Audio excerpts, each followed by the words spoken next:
Hi, I'm Harry Campbell from Biofeedback Resources International, and I'm going to do a overview history of biofeedback. It's not intended to be extensive, just a overview.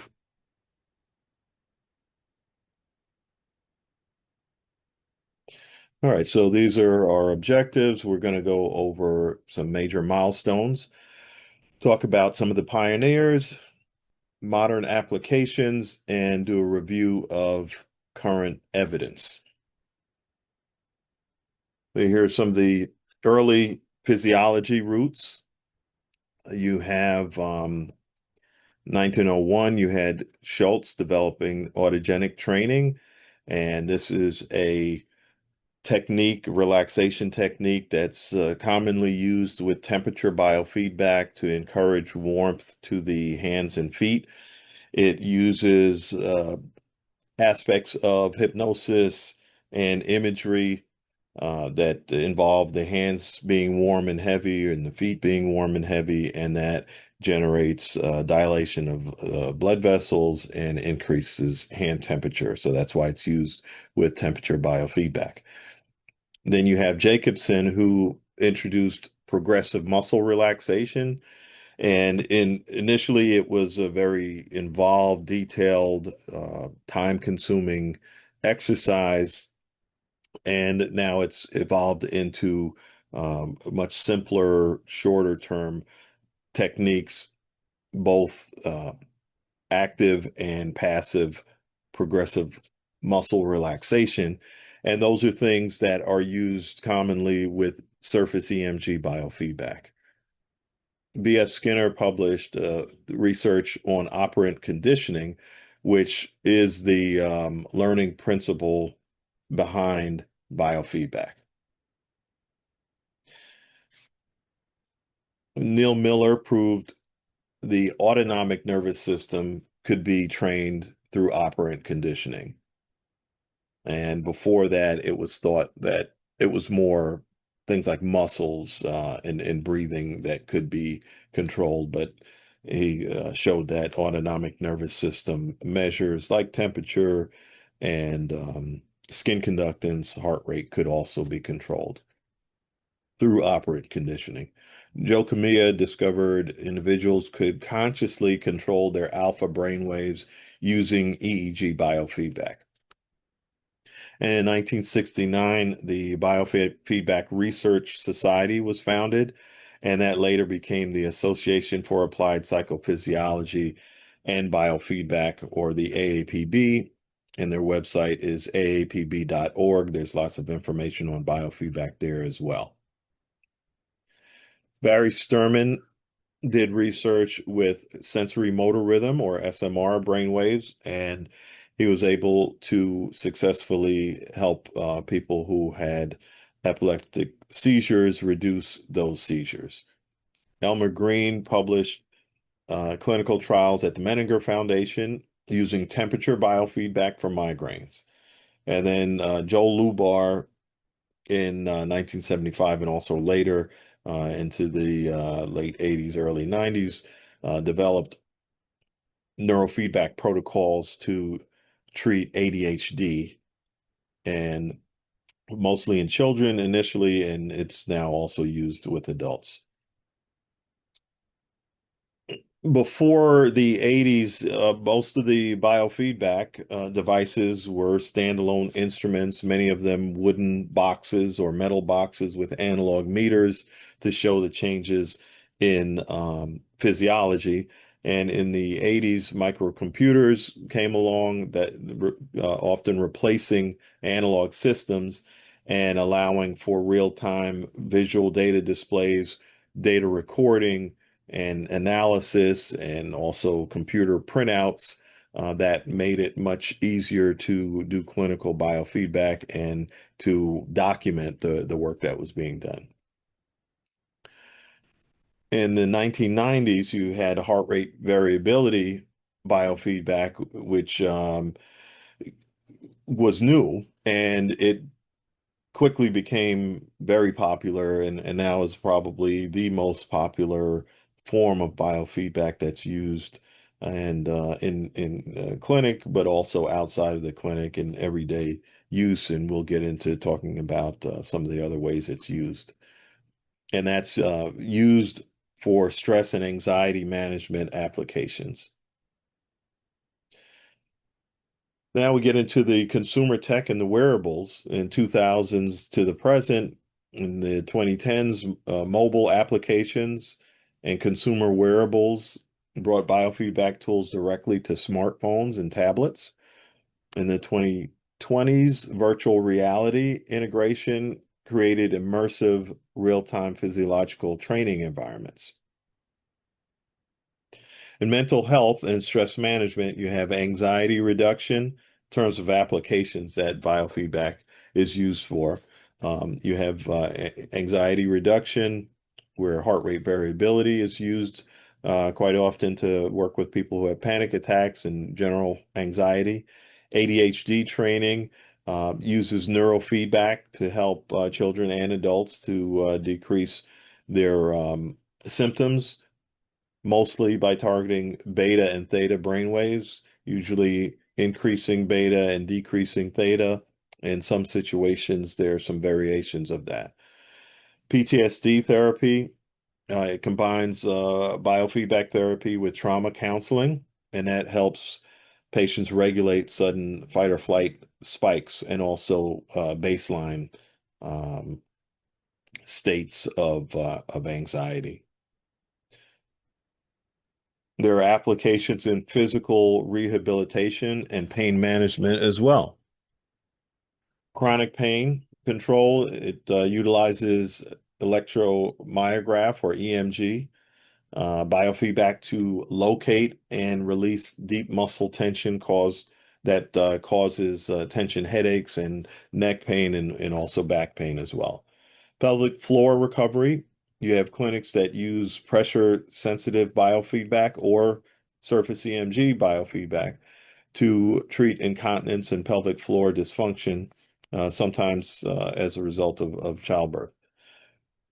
Stroke recovery, so you have physical therapists using EMG to track muscle activation, and that helps stroke survivors relearn basic motor patterns. You also have applications in elite performance and sports science. So for athletes, they use brainwave to achieve the mental state of deep focus known as the zone. You can also use forms of biofeedback to help with relaxation. Stress resilience, you have tactical professionals like pilots and military personnel trained with thermal and heart rate variability feedback and other modalities of biofeedback to stay calm under pressure. And that goes also for law enforcement as well. When we look at consumer wellness and smart wearables, so you have sleep tracking. So you have the rings and the watches that will track sleep quality and quantity. And one of the things that some of these devices will also do is help users lower their resting heart rate before bedtime. You have the immersive relaxation of virtual reality headsets, and some of them also will combine with respiration rates to be able to track the breathing. And that can be used to adapt calming virtual environments in real time. And then, as I mentioned, with the watches like Fitbit, like what I wear, um, they will have a way of measuring sweat activity, electrodermal or EDA sensors to detect sweat gland changes, and it can suggest breathing exercises. And that's part of the app that comes with it. But here we go into some of the research that shows some of the efficacy for some of the applications that biofeedback is used for. So we have substance abuse, and you have two randomized clinical trials published in JAMA Psychiatry that looked at heart rate variability in early addiction recovery. Showed that patients that used heart rate variability biofeedback had a 64% reduction in alcohol and drug use compared to control. And the training disrupted the psychological link between intense cravings and subsequent substance use, significantly mitigating negative emotional states. For cardiovascular health, there was a clinical trial featured in JAMA Network Open that looked at patients with coronary artery disease to measure how autonomic nervous system regulation affects physical heart function. Patients used heart rate variability biofeedback, and that showed increase in myocardial flow reserve during acute mental stress challenges. The biofeedback increased actual blood flow to the heart muscle, directly protecting against stress-induced cardiac strain. For co-occurring PTSD and chronic pain, treating trauma alongside physical pain is notoriously difficult.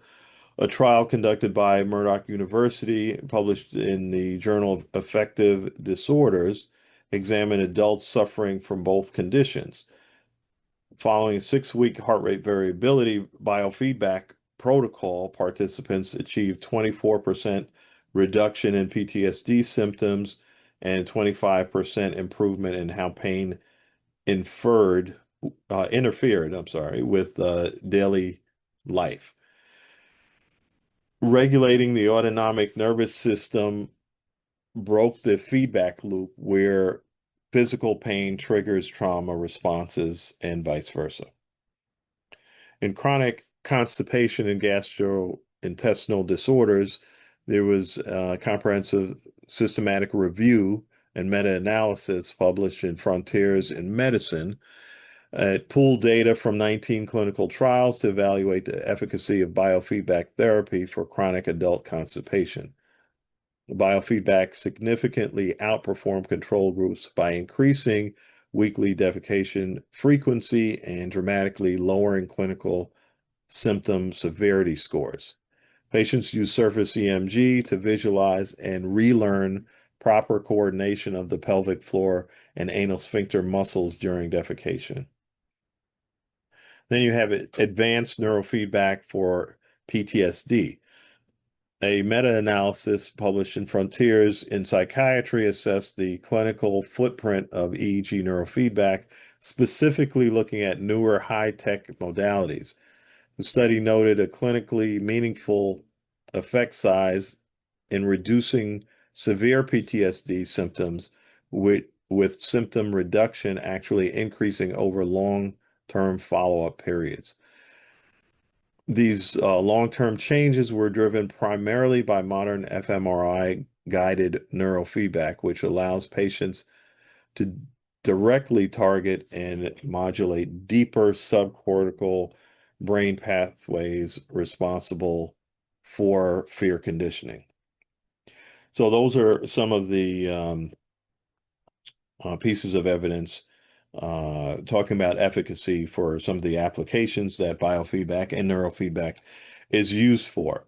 So in summary, biofeedback evolved from more crude laboratory science into evidence-based clinical practice and also into everyday life. And you can see the clinical applications. There are, the things that people can use on their own at home, the wearables and so on. And, these are good. They have good applications, are very helpful. The rings, the watches, they don't do everything. And there's definitely still a place for people to come into the office and see a professional trained biofeedback or neurofeedback provider that can coach them through using clinical grade biofeedback equipment, and also how better to use the take-home devices that they may have, or the wearable devices that they may have. Those wearable devices give information, mostly tracking information over time and giving you summaries, the clinical biofeedback equipment that a professional would use in the office is giving you real-time information and also coaching you while you're getting that information so you get the most out of it. And so this has just been a quick review of some of the history. Thank you for listening and watching. This is my contact information. If you'd like more information on biofeedback, we do have seminars. Our schedule is on our website, biofeedbackinternational.com. You can also check out my book, What Stress Can Do. That's available on Amazon.com. And this is my contact information, toll-free number, um, uh, out of the country number if you are not able to access the toll-free, and then my email address and our website. Thank you for listening. If you want more information, please reach out.